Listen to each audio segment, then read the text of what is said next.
runners only with Harvey. Sitting here today with the legend, Ian Winson. Hello. Hang on, why can't I hear you? What's going on here? Oh, we got you? There we go. Yay, get nice and close into that microphone, mate. Sure, cool. Hey, it is so fabulous to be sitting down with you today. I've read a lot about you. I've followed your journey. A mutual friend of ours, Steve Kilgallen, he wrote a book about you. Yep. One hell of a story. So you're a marathon runner, then you have a workplace accident, and now you're like a wheelchair athlete. You're still competing. Yeah, nothing changes. Used to gym, bike, swim, run before my incident, and I'm gym, bike, swim, run after my accident. Just do it a little differently, that's all. Yeah. So the incident that you speak of, that happened in June 2011, so you're coming up 11 years. You want to go back to that or not really? Yeah, it'll go down in probably in our family history as one of the darkest days of our family life. So yeah, but there's been some good stuff that's come out of it. Yeah, of course. I think a lot of that's got to do with your character as a person and just the type of person that you are. But do you not like to revisit it because you just feel like you've drawn a line in the sand and moved on, or is it traumatic? No, I'm pretty lucky when it comes to that because I don't remember anything. So the trauma is really for other people who, because I just missed like 3.5 weeks of my life. I didn't, and so the trauma is for them. For me, it's more about dealing with the hidden injuries that I have and that people don't see, and the constant daily battles with life with people who don't understand or don't really want to understand what disability is all about. Because I'm actually not disabled. I'm just physically challenged, and so people don't actually get that when I get cross about not being able to access something, or it's not because I have an attitude, it's just because I want to get there, and and you stopping me from getting there is one of those things that really, really makes me cross, especially in this day and age. What are the hidden injuries that you speak of? Well, I have a traumatic brain injury, which a lot of people don't actually understand. There's more science coming towards it because of what's been going on in rugby. Yeah, I read about this. So you didn't know this in the beginning. It wasn't discovered till a couple of years. It took over 6 months to manifest itself. It actually started to manifest itself once I got out of rehabilitation. Mm-hmm. Well, the first phase of rehabilitation started to manifest itself. There were little signs in rehabilitation, but we just put it, I was still on quite a lot of drugs and stuff like that. And so, but as I came off those drugs, my personality had changed a little bit. Catherine, my wife, was starting to see traits in me that she was a bit concerned about. And then she sent me off to a family doctor, and she sent me off to James Cunningham, who's a neuropsych, and I had a lot of testing and found out that, I've got a moderate to severe, in certain areas, traumatic brain injury, which people don't see, but so basically from 6 a.m. to 12 noon, I'm pretty good. But then, and then I have to go and have a sleep, and then the afternoons get a little bit difficult, and then the late afternoons are more difficult. And it's just with cognitive stuff and lights and stuff like that. But you just get tired real quickly, do you? And do you find it gets worse if you have to concentrate on a task? Definitely. Yeah. So it's one of those things. So I like to try and get all my training done in the mornings.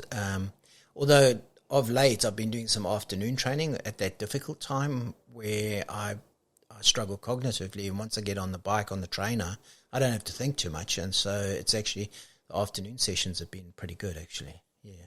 Jeez, you're a tough bugger, aren't you? You are now, because I think I mean, everyone has shit that happens in their life. But I think the shit that I've been through is probably like 1% of what you've been through.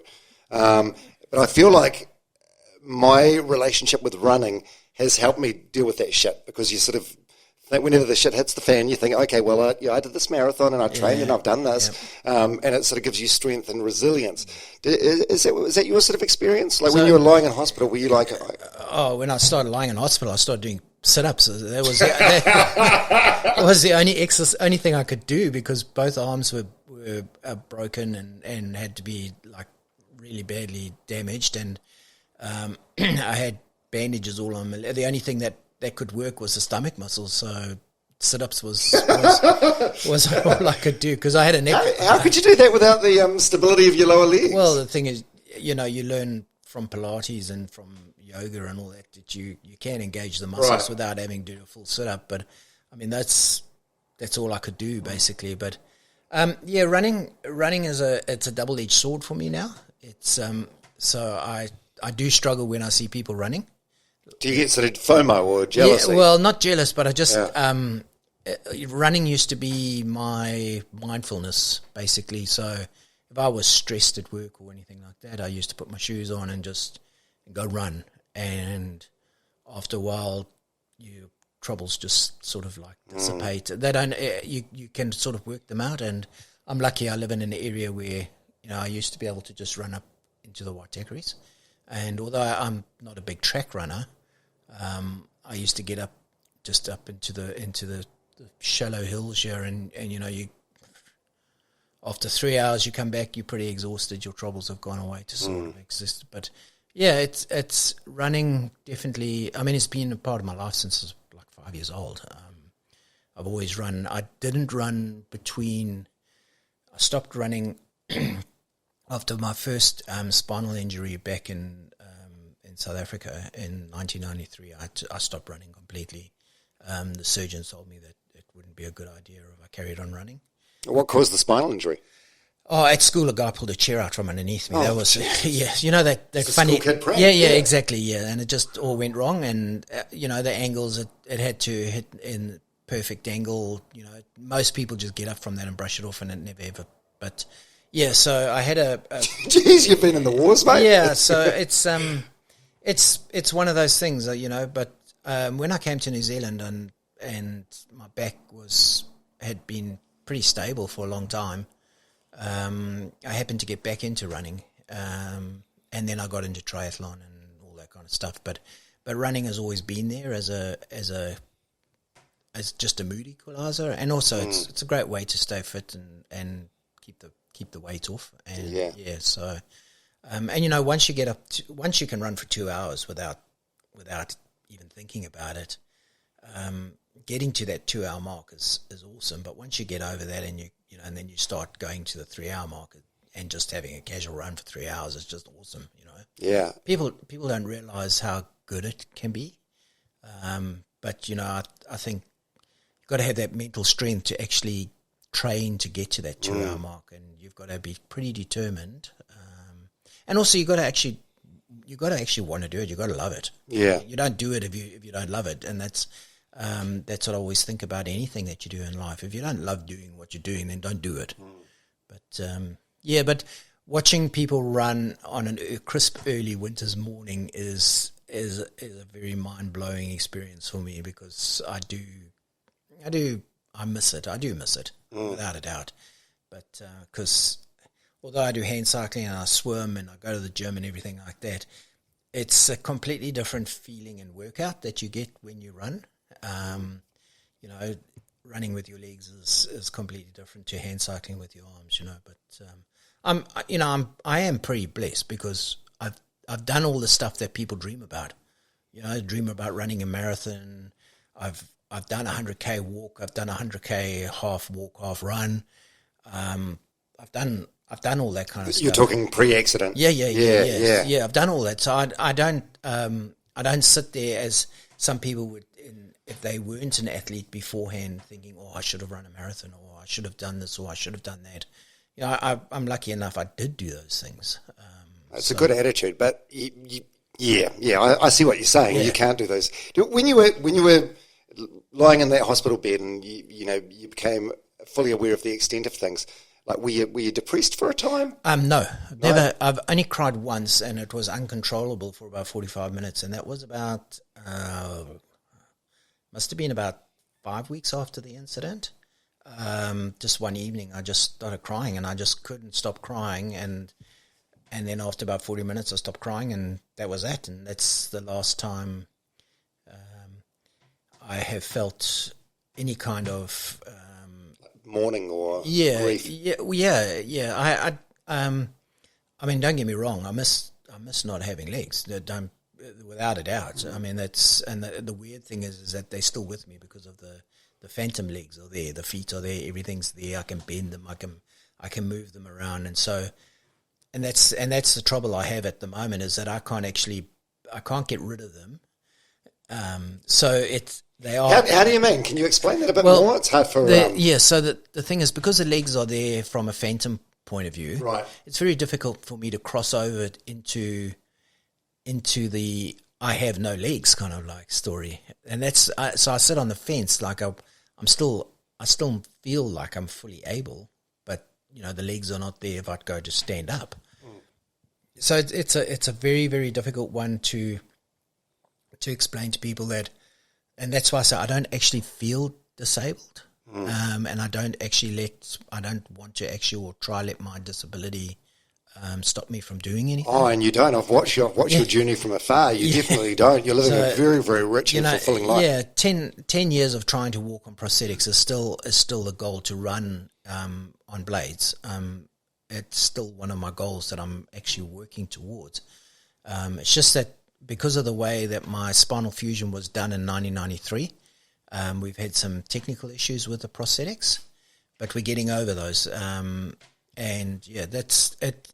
If I can get to running 100 meters or 200 meters on blades on a track, then I'll be happy, because then I'm actually doing what I used to do. Because I started off as a track runner, not as a I started off in the field on tracks, and so. And when that happens, not if, when that happens, let's hope it works out better for you than the other South African runner with blades. No, we don't go there. But it's an interesting. That's interesting because drugs make a big difference in a person's life. Mm-hmm. And I'm actually trying to get off drugs, but unfortunately with my injuries, I've got to have a couple of drugs to keep the pain levels down. Yeah. But, is it that bad, is it? Just on a daily basis? Yeah. Oh, I live in pain all the time. Really? Whereabouts? In my legs. Right. So I have I take nerve pain drugs to keep the nerves at bay. Yeah, and just like my right arm is my right hand, my left hand, because I lost a finger in my hand. Did you? Oh, I didn't even notice. Yeah, like a Simpsons hand. Yeah. It's a proper comic hand, because it's only got 3 fingers. Oh, so wow. If you look at Mickey Mouse and all those, so you give people a high 4. Yeah, no, I've still got 5 because. Wait, where's that 1, 2? Where's the? So the middle finger was amputated. Right. But the back of the finger where I had a big gash, they cut the skin underneath the middle finger, and it's flapped over. So that actually over there, what you can see there, is the fingerprint of my middle finger. So I still have all my prints. So that is mind blowing. I've been sitting here with you, Ian, for a quarter of an hour. I didn't even notice. No. Didn't even notice. The surgeon did a brilliant job. She's awesome. She's But, the thing is, I have the phantom in there as well, the nerve pain in there.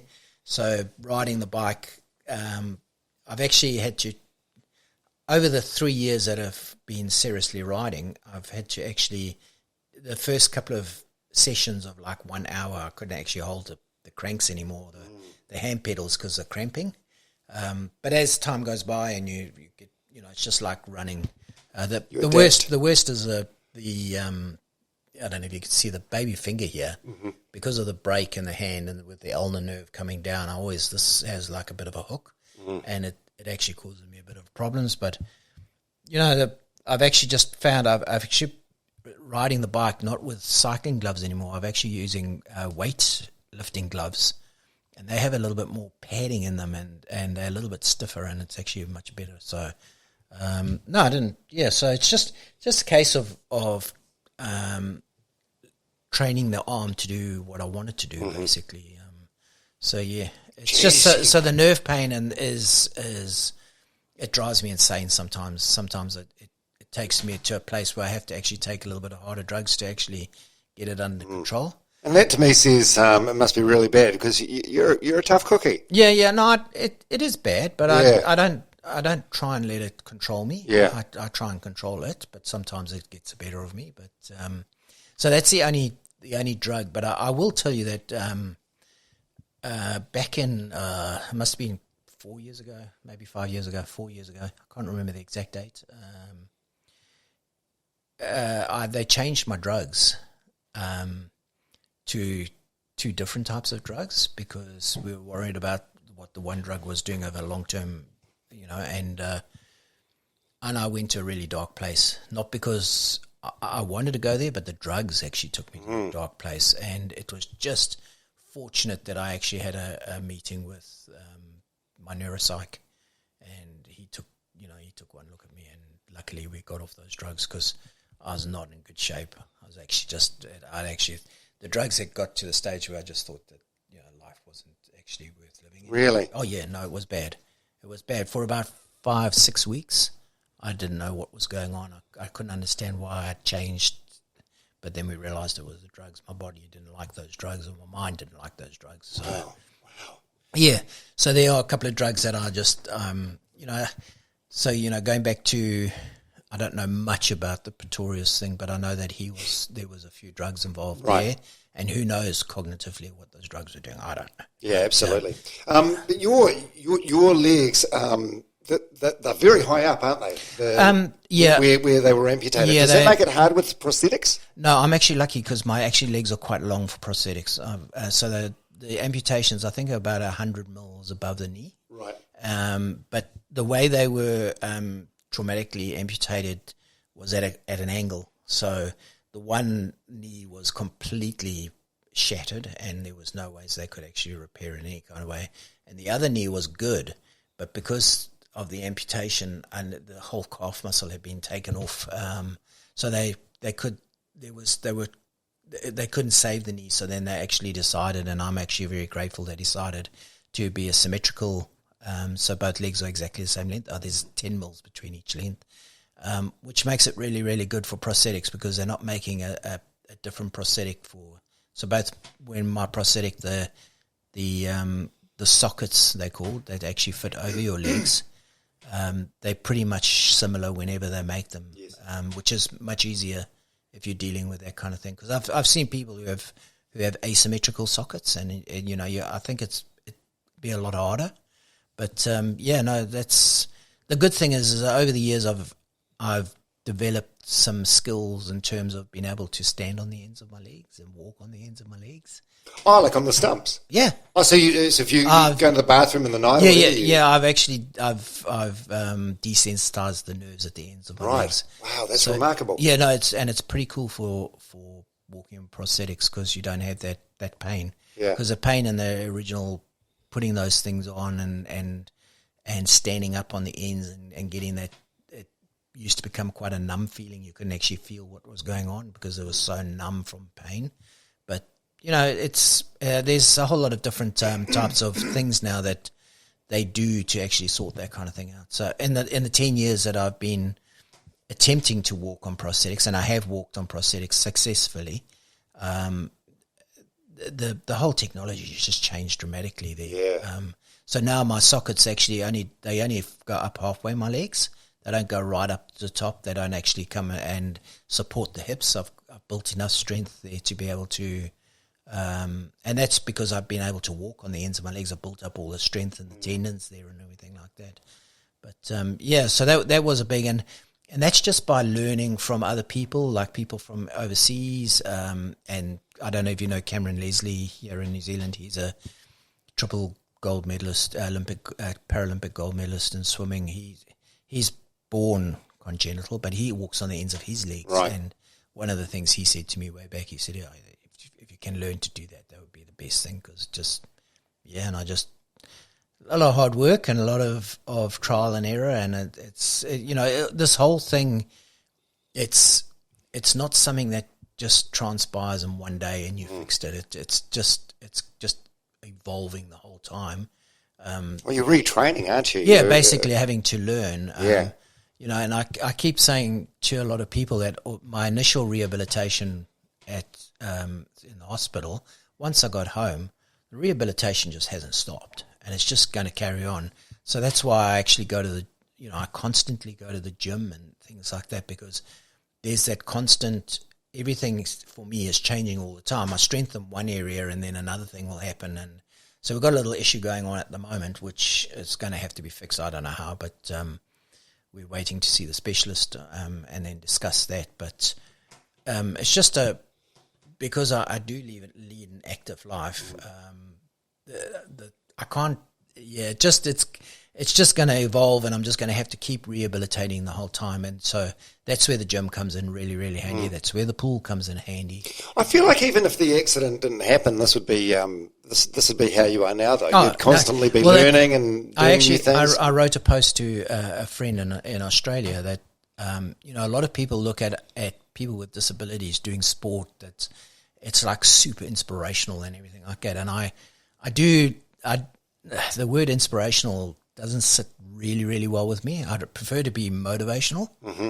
Okay. If somebody can be motivated because they see what I do, that's cool. And if it gets them off their bum and doing something, then that's cool. Why don't you like inspirational? Why does that not sit comfortably with you? Because I'm just doing what I did before. I'm not, like I said, I used to go to the gym. I used to run. I used to bike. I used to swim.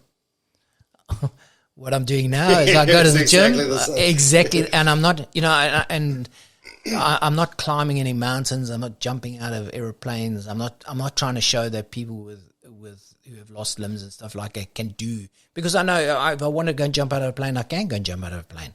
It's nothing, but I think some people, inspirational.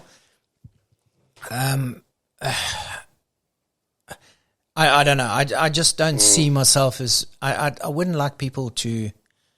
I don't know how they can see me as inspirational. Well, can I try and explain? Yeah, you explain. Yeah. Okay. Well, I think anyone would put themselves in your position and think about how they could potentially react to this drastic life change, and maybe they think that they would sit around and mope and sulk and feel sorry for themselves. So to see you just getting on with it.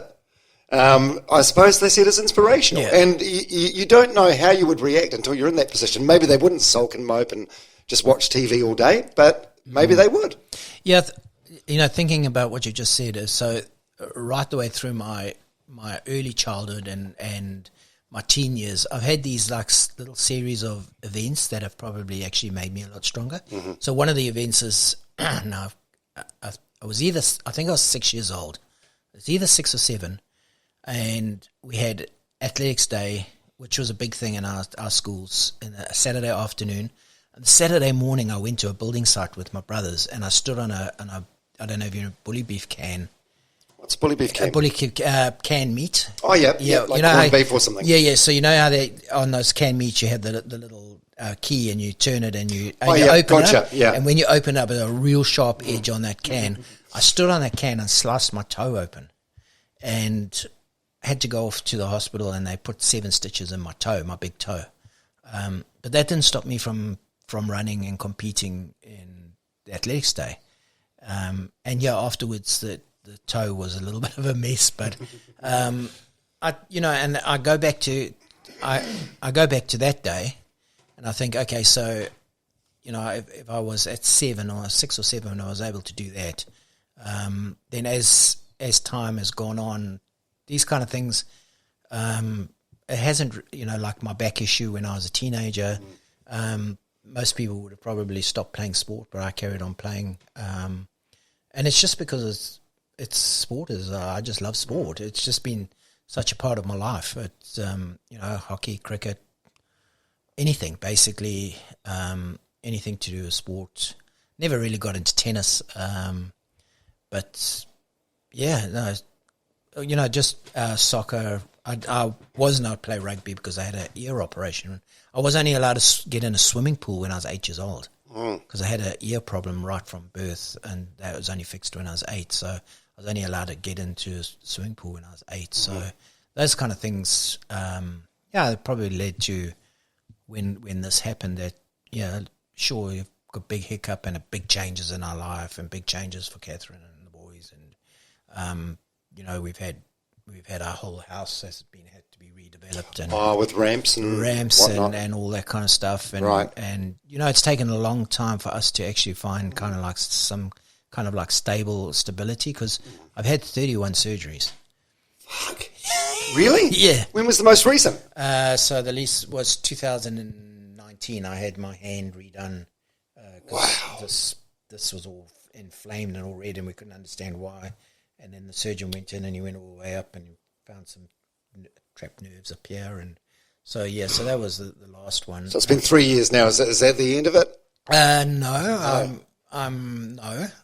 No. God. It'll be a never end. Does that frustrate you? Yeah, it does, because it's downtime. It's you can only watch so many movies, but the thing is, because I've been there and done it already, it'll just have it get done, just wait for it to heal, and then just get cracking on again. Yeah. So the good thing is that, as you know, fitness, once you've got a good base, you do lose a little bit of your sharp end, but you don't lose your fitness overnight. Yeah, the muscle memory, and also you can get it back again. Oh yeah, that's a cool thing, and there's some exciting stuff that's happening in the next couple of months. That's if I do have to have downtime, then at least there's other exciting stuff that's happening. So how frustrating was it for you? Like, you talked about the adjustments around the house and stuff. How hard was it to retrain yourself? Like, was it an incredibly frustrating time, or did you take to the chair like a duck to water? No, the hand cycle took a while to adjust, because I can't supinate and pronate this hand. Okay, so getting into a position where, and then this is you're competing chair. Yeah. Right. Oh, you mean the wheelchair? Yeah. Oh no, the wheelchair was pretty easy. I couldn't. Yeah, once I got it at rehab, it was pretty easy. They cool. It's just transport, basically. But I've got 3 different types of chairs. So I've got a 4x4 for the beach, which able to me to get into the sea, because that's very, very important. Wow. Important for me to actually get in salt water, because my early adult life was spent in Durban in Natal, in South Africa, where the beach was very, very important to our social life. So coming to New Zealand, it's not the same, because to get to Piha is quite a trek, but to get to North Beach in Durban was so easy, just down the motorway, and you're there, kind of like the beach was there, and you had miles and miles and miles of beach. They're very similar, whereas here you've got these pockets where you go to. So been fortunate enough that Catherine's family's had a cottage in Onehunga for 25, 26, maybe 27 years now. And so that's an escape, and so Buffalo Beach. And that's a great beach, beach for swimming. So lucky I have a 4x4 that I can actually get down onto the beach and get in the water. Although I've got to have the waves, have got to be a little gentler, so I get like a washing machine. But I can. The good thing is I'm a pretty for me and my body. I'm a strong swimmer, so I can swim pretty well. Yeah, because you work as a swimming coach now. Yeah, I'm a swim teacher and a swim coach. Yeah, were you much of a swimmer before the accident? No, swimming was a means to get on the bike. Right. Okay. Just part of a triathlon thing. Yeah. I remember the first person who ever looked at my swimming stroke. He asked me, once I'd finished swimming 50 meters, he asked me what I was doing, and I said I was swimming. He said no. Didn't look like he said no, you're not. So the good thing is the one good thing coming out of the accident or the incident was that I had to learn how to swim again, and so this time around I knew what I was having to do and learn. Whereas when you're 5, you forget all this stuff, how you learn to swim, and then a lot of people after 2 or 3 years of swimming lessons, they give up and they don't actually ever swim again. They don't actually go forward. I've actually kept up since I've learned to swim. I've actually kept it up myself, and then I went off and became, I did the courses to become a swim teacher. Just because swimming in New Zealand is so important. I mean, we live around water. Oh yeah, we got a moat, and it's just, I cannot believe the number of kids who just can't swim properly. And it's wrong. It's absolutely wrong. Kids need to learn how to swim, but that's a double-edged sword as well, is because that's exhausting. It is exhausting. Yeah, and I'm guessing it's completely different as well, because your legs, first of all, you use them to kick, but even if you're not using them to kick, I'm guessing they provide you some sort of like balance or buoyancy. Well, yeah, the waterline, it's like a yacht. A long yacht is faster than a short yacht, and the same as with legs and your body position. It's but the cool thing is that I can teach, and I have been teaching pretty well for the last couple of years. I've got a I've got a young para that I'm coaching, but yeah, it is a different. It is different, but I've just actually completed a life coaching course as well, because I'd like to help people with resilience and teach them what resilience is all about. People give up too quickly. Even running, they'll run for 3 or 4 weeks and then they'll just give up because it's just all getting too hard. Yeah. And the main thing is because they're actually doing it wrong.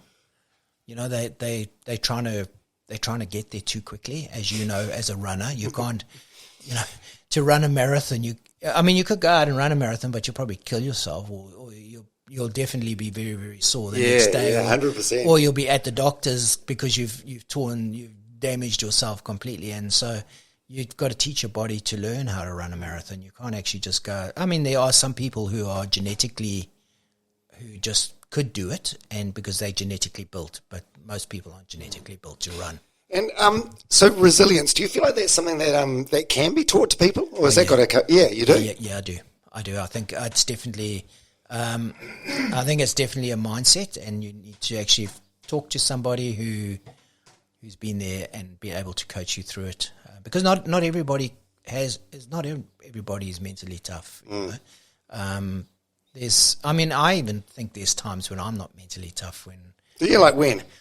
Sometimes when I've got a hard training schedule that's downstairs on the trainer, and I don't want to go down because I know it's going to be sore and uncomfortable, and you think of should I do it or shouldn't I do it, and then eventually you go down and you do it, and it's not so bad, but just that you know when it's going to be uncomfortable, and it's going to hurt, and they're the ones that feel best afterwards. Yeah, you don't want to do it, and then you just once you've done it, it's great. But the thing is, it's just that I think I don't know if you know West Coast Road in the Whiteax. Yeah, I do very well. Yeah. All right, okay. So it's a hell of a climb. Yeah, so a training run, which is a better way? Should we go up Carter Road, or shall we stay on West Coast Road?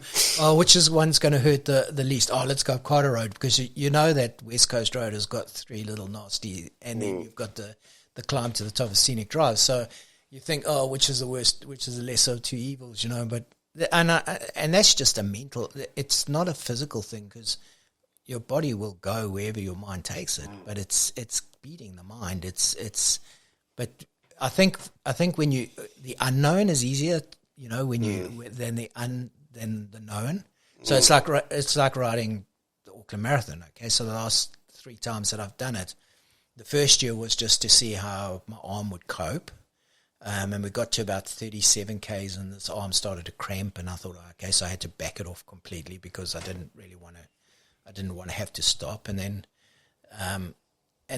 the second time was, let's see how, we've made some changes to the bike, but then we were having mechanical issues because the tolerances in the bike frame and the running gear was just not right. And so I was thinking when I was going up the bridge this last time that I was actually, because I'm fitter and stronger, I could actually, because I knew that I just had to just pull the cranks over and crank, I could actually look around and enjoy the sunrise coming up. And although we were going up the hill, and I didn't actually just kill myself going up, because I wanted. It's got to be hard though. That going up the Auckland Harbour Bridge. It's deceptively long and steep. Yeah, it's just over a kilometre from the Devonport side. Yeah, that's got to be hard doing that with your hands. No, the thing is, so I just put it in a gear that I knew that I wouldn't actually hurt myself, and I'd actually said to myself, I want to go fast on Tamaki Drive. So I don't want to kill myself on the bridge. It was just awesome. I just put it in a gear, and I just 7 kilometers an hour up, and my heart rate didn't go over 175, and and I probably lost maybe a minute or 2 on that climb. But the thing is, it was something to enjoy. The sunrise, it was beautiful. It was, and then when we got to the other side, once I got over there, then I put the hammer down, and I've looked at my telemetry afterwards, and I'm pretty happy, barring the sunstrike, because I have to worry. But and also through the viaduct there, the council have made some changes, all these roundabouts and all, and because of the narrowness, and all the bike lanes where they've got these funny concrete things, you had to be a little bit mindful, so you had to back it off there a bit. Yeah. But yeah, no, it's a different. Now that I'm fit and my arms are stronger and everything like that, I can actually start enjoying it. Yeah. Whereas the first 2 years, I must say that it was more about survival in terms of what I was trying to achieve, you know. And I even in the 2020 marathon, I actually crashed.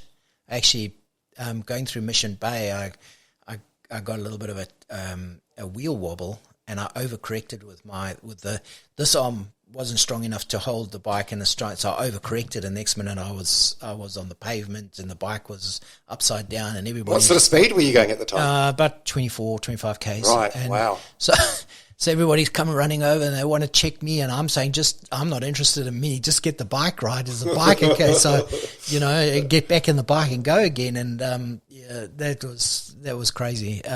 But you know, and then this year I finally felt that I'm strong enough now to actually start pushing pushing harder and going longer and faster.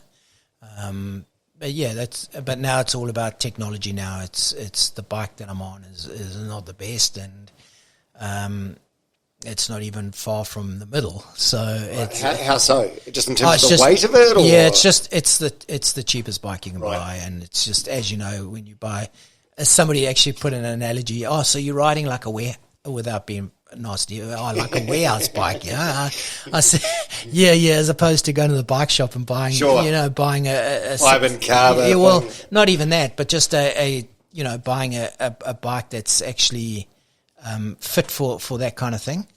So yeah, so we've got some plans in the wind to actually get a new bike. So that's cool. Fantastic. Now, what's I've never met anybody before that's done both. That's run a marathon on their legs and done a marathon with their arms as well. What are the differences? I'm guessing the legs are a bigger muscle group, and I suppose the arms are a smaller group. But yeah, I suppose you can roll a little bit. Once you get the roll on and you get into that rhythm, the arms actually, you don't have to actually put too much power through the arms. I found on the weekend that. I've got quite good tricep development in both arms now, and triceps I think play a huge part. But it's just once you get into that rhythm, and it's the same with marathon running with legs. Once you get into that rhythm, and you've trained your legs, you can go and go and go. You know, you don't actually. It's when you start pushing, and that heart rate elevates and the lactic acid starts building up. If you get to that stage, once it's gone. And you can't get it back. It's just staying in that groove, and that's the thing with training is you train for that groove, and then you just push it a little bit harder when you're racing. So, is the feeling at the finish line much the same? Bittersweet, because people see you coming. Oh, you're riding a bike. Oh, that must be so much easier. But you're at a running event, and this is. I take my hat off to the Auckland Marathon because I went across to New York in 2015, and I did the New York Marathon. Yeah, you first above the knee amputee ever to do the New York Marathon. Yeah, no. In a recumbent cycle with artificial legs was the first. Right. Okay, so I was in a different, because I couldn't crank with my arm, we decided to actually use my prosthetic legs and use a recumbent hand cycle, and with pedals. And so I was actually using legs, and while we were in the air between LA and New York, there was big discussions whether they're going to actually disqualify me from entering because they saw the bike that I was riding and they thought that, oh no, you got legs, you're going to just, you're going to be so far in front because you're going to be, but what they don't realize is that it's, you're using mechanical stuff it's really difficult to actually crank. So it took me 4 hours to get around the course. They allowed me to start, but it was then that I actually, I saw all the hand cycles and I thought, we're really got to try and hand cycle. And so I was fortunate enough in 2016 to be invited by P&Z to go down to New Plymouth to their cycling camp, and I tried and it wasn't too bad, and it's just been a a progression since then, and now there's still heaps of work to do. Yeah. I've got to make my shoulders and chest and arms much stronger. So I'll be hitting the gym and hitting the bike. The cool thing, I've got a nice training setup where I can just go down and I can just train and just jump on the bike and just crank. And there's nothing more that you can do. It's like running. The only way to run further and longer is to actually do it longer. Train it, yeah. But train smart without hurting yourself, So, how old are you now? Total length? No, how old? 57 total length, but only 10 in short, and I always gauge myself. What do you mean? What do you want about? Well, I'm only really 11. Right. Because I've been rebuilt, Okay. So they reset. You got to look at the total model okay. or the new model, okay? The simplified model, because I've got rid of some body parts. Yeah. So but I don't actually feel that old at all, to be honest. I actually, I get frustrated with the traumatic brain injury, because that is the one that actually slows me down, because I can't. If I didn't have the brain injury, I'd be like an Energizer bunny without legs. It's just like, but that's the handbrake that will just stop me from. Yeah, like a limiter. Yeah, it is. I've got to be very, very careful, and that's where Catherine has been awesome. She's, she sees the subtle changes that are going on. She says you need to stop, you need to go rest, sleep. That kind of stuff. So it's good to have that support crew, isn't it? Yeah. How's the whole thing been for her, the last 11 years?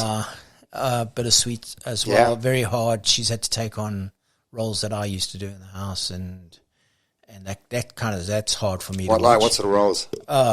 Mowing lawns. High five or high four. I used to love mowing the lawns. Oh, did you? Yeah, no, that was awesome. I used to time myself to see how fast I can do it. So God. The quicker we could do it, but also you have to do it properly though. But the quick you got to, I used to love mowing lawns, and I used to love washing cars and stuff like that. And so, just those kind of things. She's had to be father and mother to both boys, because there's been a lot of downtime for me that I'm actually just haven't been present, so that kind of thing. That's not through, you can't feel guilty about that, that's through no fault. No. Yeah. But there's things that I do now that probably role reversal. Mm-hmm. So luckily I used to enjoy ironing before, because so I do all the ironing and then folding of the washing and stuff like that. But there's it's been hard for her. Our whole relationship is completely different because of the way that life is.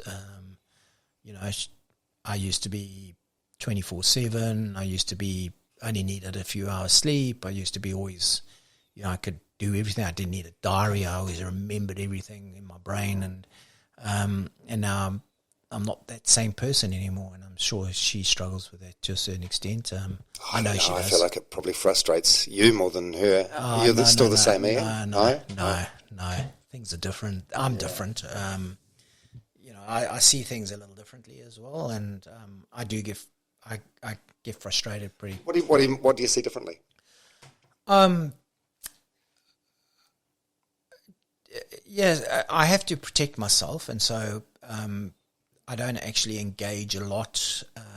Sometimes I have to actually I divorce myself from family life because it's a self-protection mode. It's we are getting better at it. But this recent during lockdown, during August, I was down in the garage with my youngest son, and I did something. I don't know what I did, but a couple of hours later, I was in so much pain, and the pain hasn't gone away, but it hasn't gone worse, which is a good thing. But it's a niggle. I had some scans done in December, and I'm just waiting to see a specialist now. But that kind of pain, so I was down in the garage a couple of days ago, and I had to just stop. I got to stop now because this thing's just escalating, and so that's frustrating. I've got a project down in the garage that's what would normally take 2 or 3 days is going to probably end up taking 2 or 3 weeks. So that kind of frustration.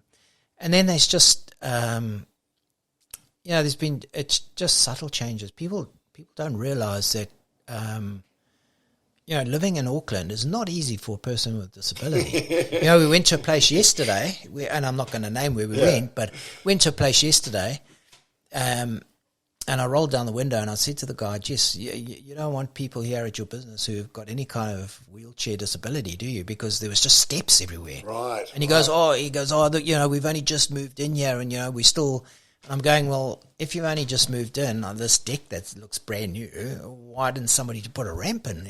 But, this is the kind of thing... That'd be so annoying. Yeah, it is. A lot of people think that people with disabilities should just be tucked away, don't see that. And that's why you don't see a lot of people with disabilities going out and doing stuff. And that's why, you talk about inspirational. Well, you only see a couple of these people out there doing it because it is hard. It's not easy. It's, you go to a shopping centre at Christmas, farmers at Christmas, just, you try and get through all the aisles and they've just packed them out. And I've got to the stage now that if I knock it over, I knock it over.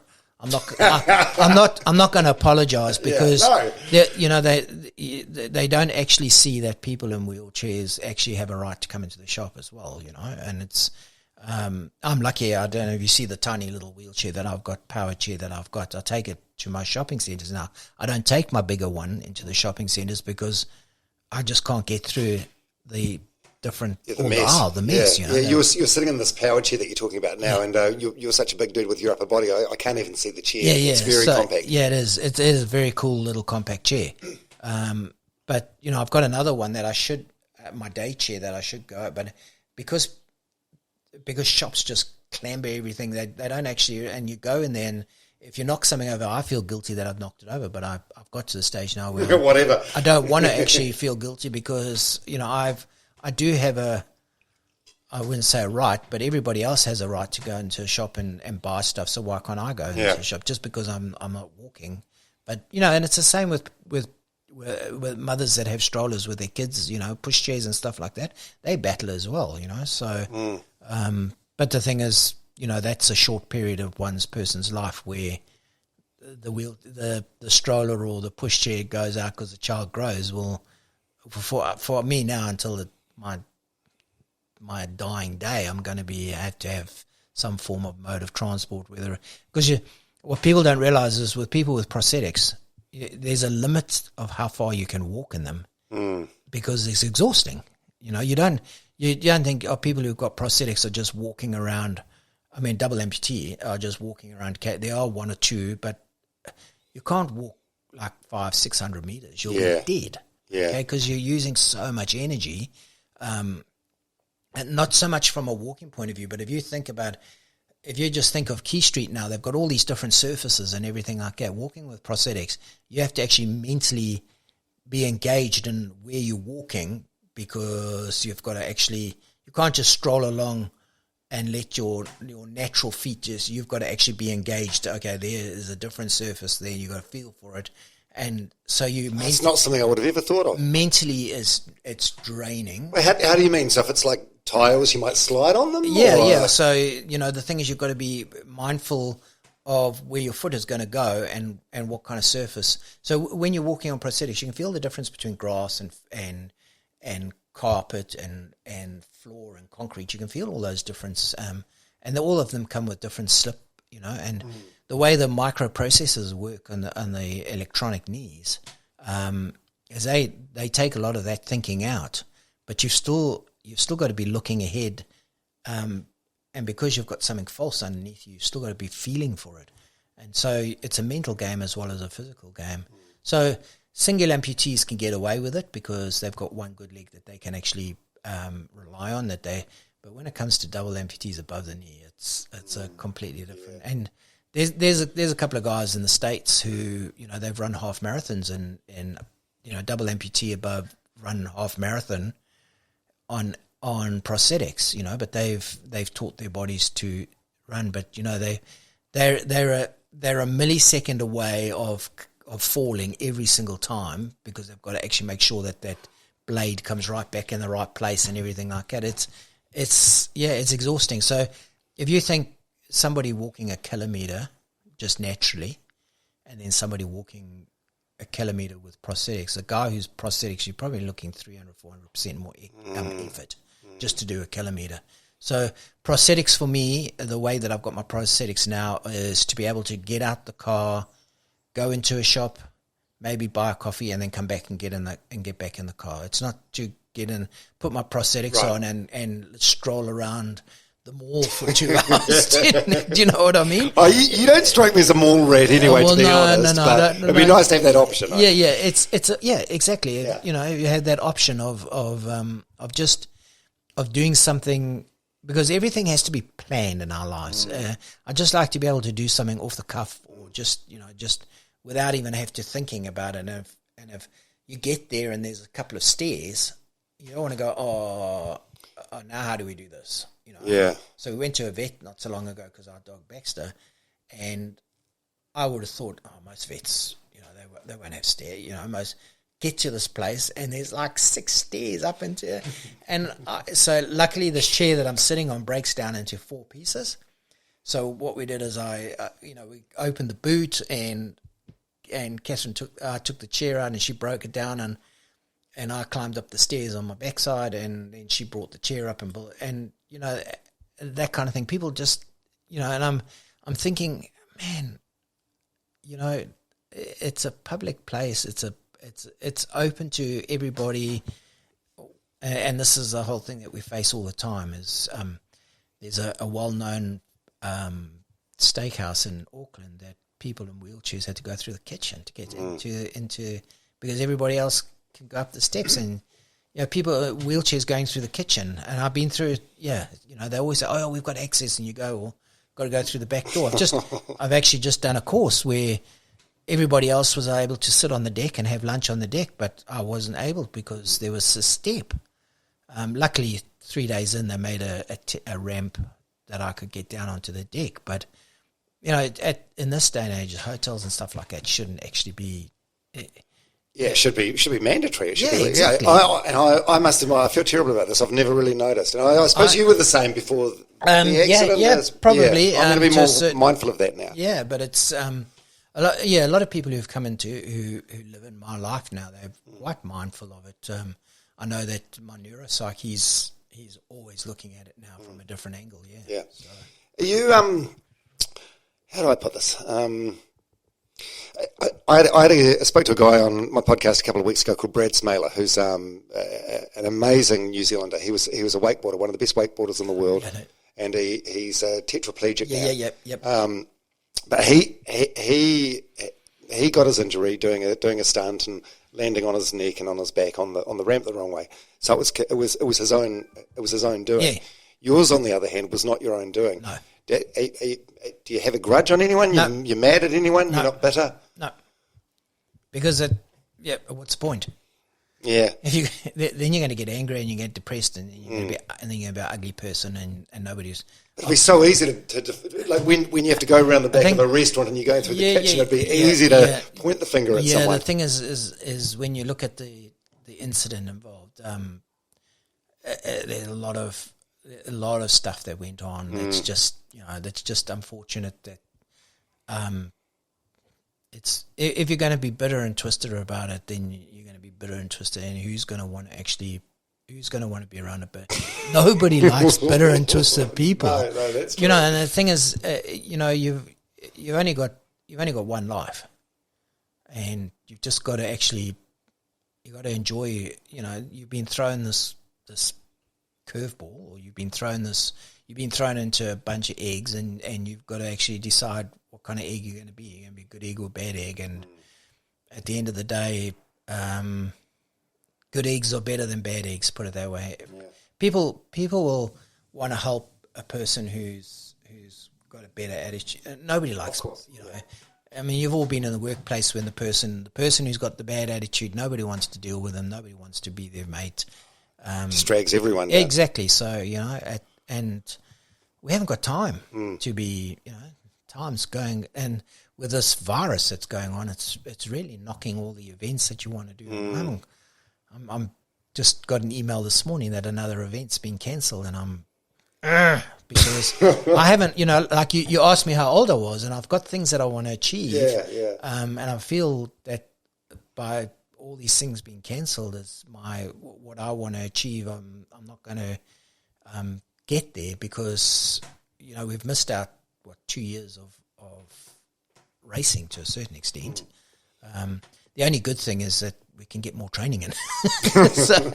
Glass half full. But the thing is, it is frustrating that all these things.